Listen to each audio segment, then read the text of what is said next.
Extremely Wicked, Shockingly Vile, and Evil is a drama film about Ted Bundy. It's done from the perspective of his girlfriend, and this movie is very different from your usual serial killer film. Most serial killer films are, crime thrillers that sort of sensationalize the kill scenes or the violence. Stuff like Henry, Portrait of a Serial Killer, or Monster. A bulk of the film usually goes for, the heinous crimes. But this movie is different. This movie is a drama. It's not a crime thriller.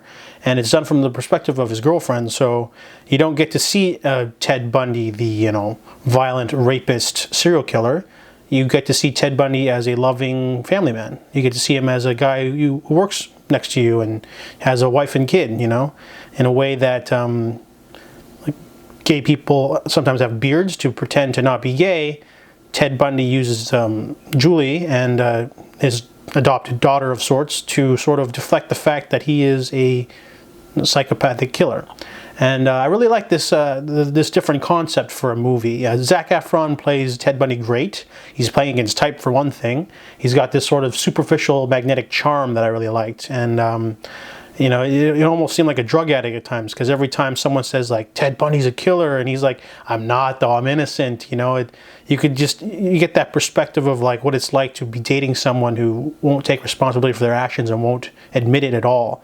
And the movie doesn't focus on the crimes, it focuses on the aftermath, the trials, everything else but the crimes. And I really like that gave you something else.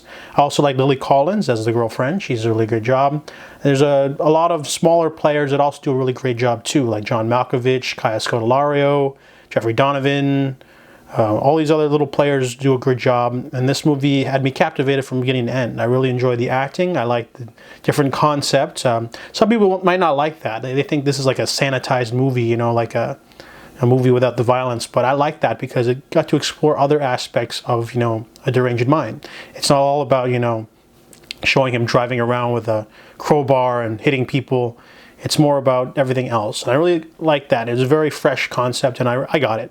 So this movie, extremely wicked, shockingly vile, and evil, I give it a 7.5 out of 10.